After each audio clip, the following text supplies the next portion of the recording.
Before I begin, I need to be absolutely clear with you. What I'm sharing today is spiritual reflection and personal faith practice only. This is not financial advice, legal advice, or a guaranteed debt elimination method. This will not legally erase your debt obligations. All debts must still be addressed through proper legal and financial channels. The testimonials I share are faith-based interpretations of events, and outcomes cannot be verified or guaranteed. Results are not guaranteed. If you are in a debt crisis, please contact a licensed financial counselor, the National Foundation for Credit Counseling, or a debt relief organization. This practice is meant to complement, never replace, proper financial and legal action. Now, with that understanding, let me share with you a spiritual practice that has brought me and many others peace during times of financial hardship. I'm Rabbi Shimon. I'm 83 years old, and I've spent decades studying Scripture and walking with people through their darkest financial moments. Today I want to talk to you about finding peace when debt feels overwhelming, and how an ancient psalm might offer you comfort and clarity during this difficult season. Before we continue, if this message resonates with you, please like this video and subscribe to the channel. And I'd like to invite you to type in the comments, "I'm seeking peace," not as a magic formula, but as a simple declaration that you're open to finding comfort amid your struggle. I know what financial stress feels like. It's waking up at 3 in the morning, your mind racing through calculations that never add up. You're trying to figure out how to stretch money that doesn't exist. Maybe you take from the grocery budget to make a minimum payment.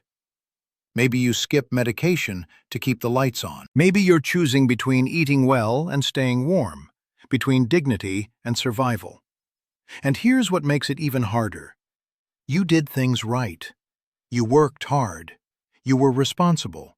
You didn't live extravagantly. You saved when you could. You helped others when they needed it. You played by the rules. But debt found you anyway. A medical emergency your insurance wouldn't cover. A car breakdown you couldn't afford. A job loss that wasn't your fault. A family member who needed help and you couldn't say no because that's not who you are. The phone calls have started. The letters arrive in red ink. The recorded voices telling you your account is past due. You've tried debt consolidation. You've talked to counselors. You've made payment plans that stretch impossibly into the future. You're exhausted. You're scared. And you're wondering if there's any path forward. Your friends are in similar situations, but nobody talks about it. You sit together and discuss the weather, the grandchildren, everything except the truth that you're all struggling. And your children don't know the full extent, or they know but can't help because they have their own financial pressures. You protect them from your reality because that's what you've always done. The churches tell you to pray, to have faith, to give more in the offering. And you do believe, you do have faith. But the debt doesn't care about your prayers. The collectors don't accept faith as payment. You feel abandoned by a system that was supposed to protect you after a lifetime of hard work. Let me tell you something important. You are not being punished. You are not cursed. You are not a failure. You are a human being facing a challenge that millions of people face, and you deserve both practical help and spiritual comfort. What's happening to you is the result of systems that sometimes fail good people. But there are tools, both practical and spiritual, that can help you find a way forward. Now, I want to introduce you to Psalm 37. Not as magic, not as a supernatural loophole, but as a source of wisdom that has helped people find peace and perspective for thousands of years. I'm going to be honest with you about what it can and cannot do. King David wrote this psalm during a time when he himself was surrounded by people in financial distress. The scripture tells us that when David was hiding in the cave of Adullam, fleeing from King Saul, he was joined by everyone who was in distress, everyone who was in debt, and everyone who is discontented. 400 men gathered to him, all of them crushed by financial burdens, legal troubles, and social displacement. And in the midst of that community of struggling people, David wrote Psalm 37, a meditation on trust, patience, and finding peace when life feels unjust. It's not a magic spell. It's not hidden technology. It's wisdom literature. It's a framework for thinking differently about your circumstances while you do the hard, practical work of addressing them. Let me walk you through some key verses and what they might offer you as you face your financial challenges. Verse 1. Fret not thyself because of evildoers, neither be thou envious against the workers of iniquity. David is addressing the anxiety that comes from comparison and perceived injustice. When you're struggling financially, it's easy to look at others who seem to prosper, sometimes through dishonest means, and feel anger, resentment, even despair. Why are they fine while you're drowning? Why do the careless thrive while you, who did everything right, suffer? This verse is an invitation to release that emotional energy. Your anxiety about others' success doesn't change your situation. It only drains you further. It keeps you stuck in bitterness when you need clarity. The fretting, the burning worry, the obsessive comparison. It's like carrying extra weight when you're already exhausted. Verse 2. For they shall soon be cut down like the grass, and wither as the green herb. David reminds you that unjust systems and unjust prosperity are temporary. This isn't a promise that your enemies will be punished. It's a reminder that nothing stays the same forever. Grass grows quickly, but also dies quickly. The situations that feel permanent right now, including your debt, are more temporary than they appear. This perspective can help you endure. Verse 3. Trust in the Lord and do good. So shalt thou dwell in the land, and verily thou shalt be fed. This is an encouragement to maintain your integrity even in hardship. Keep doing the right things. Keep being generous when you can, even in small ways. Keep treating people well. Keep being honest even when dishonesty might seem easier. This verse suggests that living with integrity creates a foundation for provision, though it doesn't promise overnight miracles or instant relief. Verse 4. Delight thyself also in the Lord, and he shall give thee the desires of thine heart. When you're in debt, your heart's desire is freedom from that burden. This verse isn't promising that desire will manifest magically. It's teaching you to find joy and peace in your spiritual connection, even while the external circumstances remain difficult. That internal peace changes how you approach problem solving. It helps you make better decisions. It keeps you from desperate choices that could make things worse. Verse 5. Commit thy way unto the Lord. Trust also in him, and he shall bring it to pass. The Hebrew word for commit literally means to roll something away, to roll a burden off your shoulders onto someone else. This verse invites you to mentally and spiritually release the crushing weight you're carrying, not by ignoring your debt or pretending it doesn't exist, but by choosing to trust that solutions exist even when you can't see them yet. You give your worry to God while you continue doing the practical work. Verse 7. Rest in the Lord and wait patiently for him. This might be the hardest instruction when you're in financial crisis, because your instinct is to panic and scramble. Your mind races, you can't sleep, you make frantic decisions. But this verse suggests that frantic energy often leads to poor choices. Sometimes the wisest action is patient stillness while you carefully, methodically consider your next steps. Rest doesn't mean inaction. It means calm, deliberate action instead of panicked reaction. Verse 16. A little that a righteous man hath is better than the riches of many wicked. This verse recalibrates your perspective. You might have little right now. Your bank account might be nearly empty. But what you do have, your integrity, your relationships, your character, these things have value that transcends money. This doesn't pay your bills, but it does remind you that your worth isn't determined by your bank balance. Verse 25. I have been young, and now am old. Yet have I not seen the righteous forsaken, nor his seed begging bread. David, writing as an old man, possibly around my age, reflects on a lifetime of observing that people who maintain integrity and faith tend to find a way through their struggles.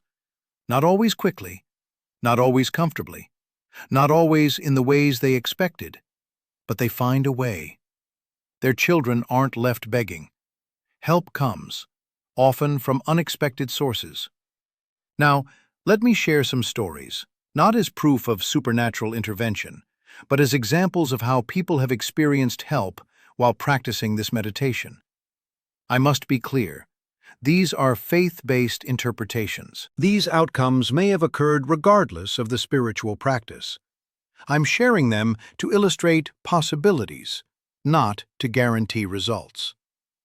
A woman in my community had significant medical debt from a necessary surgery. While reading Psalm 37 daily for comfort and peace, she felt renewed courage to reapply to a hospital charity care program she'd been denied before. This time, with new financial documentation and persistent follow-up, she qualified. Her debt was forgiven through the hospital's existing charitable program, a program that had been available all along. The psalm didn't magically erase her debt, but it gave her the mental clarity and emotional strength to keep trying legitimate channels instead of giving up. A man owed substantial back taxes. While meditating on these verses for peace during his anxiety, he felt clarity about contacting the IRS to request a review of his payment plan. Upon review, the agent discovered an error in the original calculation that resulted in a significantly reduced amount owed. The psalm didn't supernaturally change his tax record, but it helped him find the courage to make the difficult phone call that led to a legitimate administrative correction. A woman was overwhelmed by credit card debt from helping her daughter through a divorce. While practicing this meditation, she received an unexpected call from a distant relative offering financial help. The relative had recently sold property and felt moved to share. Did the psalm cause this? We can't know. The relative may have been planning this gift regardless. But the woman says the daily practice helped her be emotionally receptive to accepting help she might have refused out of pride or shame. I need to be honest with you. I also know many people who read this psalm faithfully, who prayed sincerely, who trusted deeply, and their debt did not disappear. They still had to work through bankruptcy proceedings. They still needed debt management plans. They still made payments for years. But many of them told me the practice brought them peace and strength for that difficult journey. It didn't eliminate the journey itself, but it made the journey more bearable. It helped them sleep at night. It gave them courage for hard phone calls. It reminded them they were more than their financial situation. So what am I actually suggesting you do? I'm inviting you to use Psalm 37 as a daily meditation practice for finding mental clarity and spiritual peace while you address your debt through proper, legitimate channels. Here's how. Each morning, find a quiet moment before your day begins. If possible, find a time when you can be alone and undisturbed. Read Psalm 37 slowly, out loud if you're comfortable doing so. Your voice speaking the words can help you internalize them more deeply. Focus especially on verses 1, 3, 4, 5, 7, 16, 25, and 34. As you read, visualize yourself releasing the anxiety, the fear, the shame around your debt. Not releasing the debt itself, releasing the emotional burden that keeps you paralyzed, that steals your sleep, that clouds your judgment. Picture yourself setting down a heavy backpack. Feel your shoulders relaxing. Breathe deeply. After reading, spend a quiet moment considering this question. What is one practical step I can take today toward addressing this situation? Maybe it's calling a creditor to negotiate a payment plan. Maybe it's researching bankruptcy options with a qualified attorney. Maybe it's applying for assistance programs you haven't tried yet. Maybe it's reaching out to a financial counselor for professional advice. Maybe it's simply gathering all your bills into one place so you can see the full picture clearly. The goal isn't magical debt erasure. The goal is cultivating the inner peace and mental clarity you need to make wise decisions and take effective action. When you're calm, you think better. When you're grounded spiritually, you're less likely to make desperate choices that worsen your situation.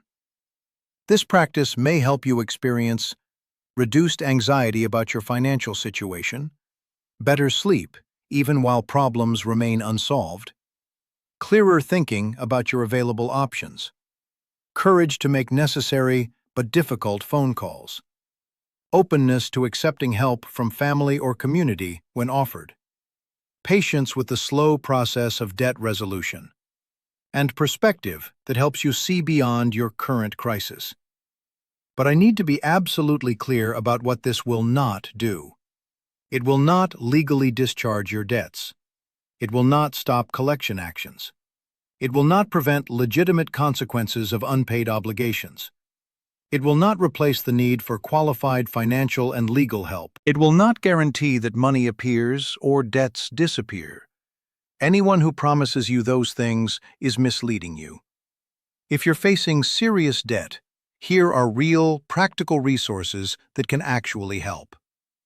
The National Foundation for Credit Counseling at nfcc.org provides legitimate, nonprofit debt counseling. They can help you understand your options, create realistic budgets, and sometimes negotiate with creditors on your behalf. Your local legal aid office offers free legal advice about debt, bankruptcy, consumer protection, and your legal rights. They can tell you if you're being contacted illegally by collectors or if bankruptcy might be appropriate for your situation. If you have medical debt, contact the hospital's financial assistance office directly. Most hospitals have charity care programs that forgive debt for people who qualify. You may have been denied before, but circumstances change, and persistence matters. If you have tax debt, the IRS Taxpayer Advocate Service can help you navigate payment plans, offers in compromise, or identify errors in your tax calculations. They're surprisingly helpful when you approach them proactively. Look into state and local assistance programs for utility bills, housing costs, food assistance, and prescription medications. Many people don't know these programs exist or assume they won't qualify, but it's worth investigating. These are the practical tools that actually address debt in the real world. Psalm 37 is the spiritual practice that helps you stay grounded, peaceful, and clear-headed while using those tools. Let me close with this reflection. Verse 34 says, "Wait on the Lord, and keep his way, and he shall exalt thee to inherit the land." This isn't a promise of instant rescue. It's an encouragement to keep doing what's right, to keep his way, even while you're waiting for breakthrough. To maintain your integrity while the process unfolds. To trust that the future can be different from the present, even when you can't see the path yet. I'm 83 now. I've seen many financial crises in my life and in the lives of people I care about. And I can honestly say, I've rarely seen someone who combined faith, integrity, and practical action remain permanently without help. The help came in different forms: debt forgiveness programs they finally qualified for, family assistance they were humble enough to accept, unexpected job opportunities, negotiated settlements with creditors, government programs they didn't know existed, even bankruptcy that provided a legal fresh start and path forward. Your path through this debt may take time. It may require difficult decisions like bankruptcy or selling assets. It may involve years of careful budgeting and sacrifice. It may require swallowing your pride and asking for help. But you can walk that path with some measure of peace instead of constant panic, with clarity instead of chaos, with hope instead of despair. That's what I believe Psalm 37 offers. Not a magic exit, not a supernatural loophole, but a meditative practice that strengthens your spirit for the actual, practical work ahead. It's a way to anchor yourself spiritually while you navigate the very real, very practical legal and financial systems that govern debt. Do not ignore creditors based on this practice. Do not stop making payments you're able to make. Do not believe this will legally discharge what you owe. Do seek qualified help for bankruptcy considerations, IRS negotiations, or medical debt programs. This is a spiritual discipline for finding peace, not a debt elimination strategy. If you choose to try this practice, I invite you to return to the comments after some time and share not whether your debt disappeared, but whether you found any measure of peace, clarity, or courage for the journey ahead. Share what practical steps you were able to take from a calmer, more grounded place. And please, share this video with anyone who might benefit from a spiritual framework for facing financial hardship, not because it will erase their problems, but because it might give them the inner strength to address their problems wisely and persistently through proper channels. May you find the peace that allows for clear thinking. May you find the courage to take necessary action, even when it's hard. May you find the practical help that exists in real programs and caring people. And may you find the faith to keep moving forward, one day, one decision, one phone call at a time. Your soul is valuable. Your life has meaning beyond your financial situation. You are more than your debt. You are more than your struggles. And there is a path forward, even if you can't see it clearly yet. Shalom, my friend. One step at a time, one day at a time, with faith and with practical action working together.